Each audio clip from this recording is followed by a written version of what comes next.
매일 성경과 함께하는 아름빛교회 말씀 묵상 아름빛 바이블 키트 시간입니다.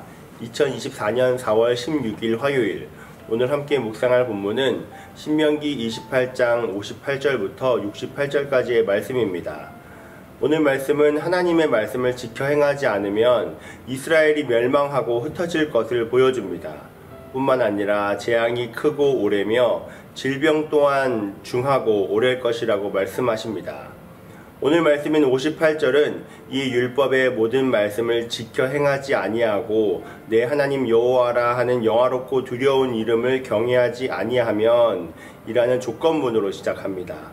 그리고 이 조건문을 어기는 경우, 다시 말해서 하나님을 배반하고 율법을 어기게 되는 경우에는 이스라엘에게 어떤 일이 일어날 것인지를 말씀해 주고 계십니다. 이러한 내용들 가운데 오늘 우리가 주목하여 볼 말씀은 신명기 28장 58절부터 62절까지의 말씀입니다. 내가 만일 이 책에 기록한 이 율법의 모든 말씀을 지켜 행하지 아니하고 내 하나님 여호와라 하는 영화롭고 두려운 이름을 경외하지 아니하면 여호와께서 내 재앙과 내 자손의 재앙을 극렬하게 하시리니 그 재앙이 크고 오래고 그 질병이 중하고 오래일 것이다. 여호와께서 내가 두려워하던 애굽의 모든 질병을 내게로 가져다가 내 몸에 들러붙게 하실 것이며 또 이 율법책에 기록하지 아니한 모든 질병과 모든 재앙을 내가 멸망하기까지 여호와께서 내게 내리실 것이니 너희가 하늘의 별같이 많을지라도 내 하나님 여호와의 말씀을 청종하지 아니하므로 남는 자가 얼마 되지 못할 것이라. 오늘 말씀에서 특별히 62절을 유심히 살펴보고자 합니다. 62절은 원어로 직역해서 읽으면 다음과 같습니다. 그리고 너희는 적은 남자들로 남을 것이다. 너희가 하늘의 별들과 같이 많이 있었던 것 대신에 왜냐하면 내가 너희 하나님 아도나이의 음성을 듣지 않았기 때문이다. 모세는 이스라엘이 하나님의 말씀을 듣지 않을 경우 임할 일들 중에 한 가지로 백성들의 숫자가 줄어들 것을 말합니다. 적은 남자들은 적은 사람들의 의미로 아주 적은 사람들만이 남아있을 것을 말하는데요. 여기서 그루터기 신앙을 발견할 수 있습니다. 그루터기라는 것은 많은 사람들이 하나님이 없는 불신앙 속에서 살아가 심판을 맞이하게 되지만 하나님은 전부를 멸하시지 않고 끝까지 하나님께 대한 믿음을 굳게 지키는 소수의 신앙인들을 남겨주신다는 내용입니다. 나무는 다 잘려나갔지만 땅에 박힌 그루터기처럼 적은 사람들만 남게 되었다는 표현입니다. 이사야서 1장 9절은 이렇게 말합니다. 만군의 여호와께서 우리를 위하여 생존자를 조금 남겨두지 아니하셨다면 우리가 소돔 같고 고모라 같았으리로다. 하나님은 이스라엘이 58절의 조건을 지키지 않을 경우 반드시 심판하시지만 그들이 아주 망하지는 않으신다고 말씀하셨습니다. 올리브나무를 떨 때에 높은 가지에 몇 개가 남는 것처럼 이스라엘에게도 남은 자들이 있을 것입니다. 하나님은 이스라엘 백성들을 번성하게 해주셨습니다. 62절에 하늘의 별처럼 이라는 표현을 통해 한 인물을 떠올려 볼 수 있는데요.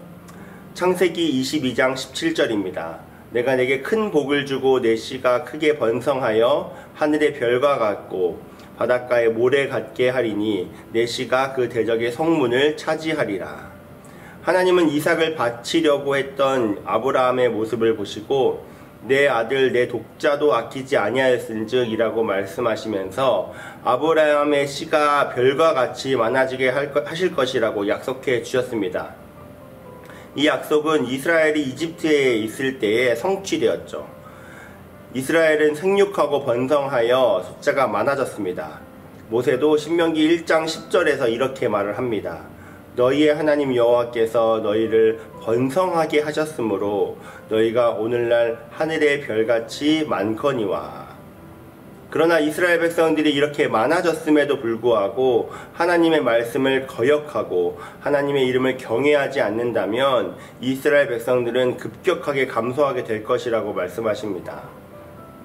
성경에는 대다수의 많은 사람들이 하나님을 경외하며 살아가기보다는 소수의 하나님의 사람들을 통해 하나님의 역사들을 이루어 가시는 것을 볼 수 있습니다.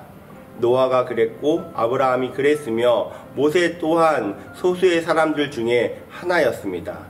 그리고 오늘 본문에서 언급된 경고를 지키지 못하고 대다수의 사람들은 아수르와 바벨론에 의해 사라졌지만 하나님은 바벨론 포로로 잡혀간 소수의 사람들을 통해 하나님의 역사를 이루어 가셨습니다. 그리고 오늘날에도 대다수의 사람들은 하나님을 외면하며 살아가지만 하나님은 우리 소수의 사람들을 통해 하나님의 일들을 이루어 가십니다. 오늘 말씀을 보면 참 하나님은 무섭습니다.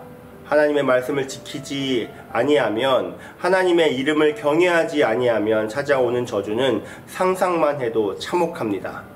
하지만 하나님이 이렇게 이스라엘 백성들을 향해 때로는 벌을 주시는 이유는 하나님의 자녀이기 때문입니다. 아버지는 자녀가 올바르게 살아가지 않을 때 그저 두고 보지 않습니다. 올바로 살아가도록 때로는 매로 다스리며 가르칩니다. 하지만 자녀가 죄를 짓는다고 그 자녀를 완전히 버리지는 않습니다. 우리는 오늘 말씀을 통해 하나님은 때로는 질병으로, 때로는 노예 생활을 겪도록 하실 것이라고 말씀하시지만 결국에는 적은 수의 사람들을 통해 하나님의 백성들을 이어가실 것이라고 말씀하십니다. 사랑하는 아름빛 성도 여러분, 하나님에게는 수많은 사람들보다도 하나님을 진정으로 따르는 소수의 사람들이 더 중요합니다. 저는 오늘 말씀에 남은 자가 얼마 되지 못하리라는 말씀이 안타까운 말씀이기도 하지만 전부 버리지 않으시고 소수의 사람들을 통해 이어가시는 언약의 신실하신 하나님의 모습을 바라봅니다. 코로나 시기 이후로 많은 성도들이 떠나고 한국교회는 많이 위축되었다고 말합니다. 하지만 한편으로 생각해보면 코로나로 인해 오늘날 교회에는 남은 자들만 남아있게 되는 것을 보게 됩니다. 하나님은 우리 남아있는 아름빛 성도님들을 통해 하나님의 이름을 다음 세대로 이어가실 것이고 하나님의 말씀을 가르쳐 주실 것입니다. 우리는 남들이 뭐라 하든 하나님의 이름을 경외하며 찬양할 것입니다. 그리고 남들이 핀잔을 주더라도 하나님의 말씀을 지키며 살아갈 것입니다. 우리는 세상의 주류를 따르지 않는 하나님의 사람들입니다. 우리는 세상의 역행자이며 세상의 소수자, 하나님의 남은 자들입니다. 오늘 하루 하나님의 남은 자들로서 가장 먼저로는 하나님의 이름을 경외하는 삶으로, 그리고 말씀에 순종하는 삶으로 살아가는 우리 남은 자들의 삶이 되기를 간절히 축복합니다. 다 함께 기도하겠습니다. 그날에 이스라엘의 남은 자와 야곱 족속의 피난한 자들이 다시는 자기를 친 자를 의지하지 아니하고 이스라엘의 거룩하신 이 여호와를 진실하게 의지하리니 남은 자 곧 야곱의 남은 자가 능하신 하나님께로 돌아올 것이라. 약속하시면 반드시 그 약속대로 행하시는 하나님 아버지, 오늘의 말씀을 통해 무서우신 하나님을 바라봅니다. 하지만 그 공의의 하나님을 통해 사랑의 하나님을 다시 한번 경험합니다. 영화로우신 하나님 아버지, 우리를 험한 세상의 풍조 속에서 백성으로 불러주시고 하나님의 남은 자들로 살아가는 은혜 허락해 주심에 감사드립니다. 우리가 하나님의 이름을 경외하며 살아가는 자들로, 하나님의 말씀을 붙들며 살아가는 자들로 살아가길 원합니다. 세상이 우리를 무시해도 낙담하거나 위축되지 아니하고 이 세상을 창조하시며 구원하신 전능하신 하나님을 바라보며 살아가는 우리 남은 자들이 되게 하여 주시옵소서. 우리의 살아가는 순간 가운데 세상을 의지하지 않고 오직 주님만을 의지하며 나아가오니 우리 아름빛 교회 성도님들 한 분 한 분의 삶을 붙들어 주셔서 남은 자들에게만 주어지는 주님의 평강과 은혜를 허락하여 주시옵소서. 오늘도 주님의 은혜를 간구하며 나아갑니다. 함께하여 주시옵소서. 감사드리며 살아계신 예수 그리스도의 이름으로 기도합니다. 아멘.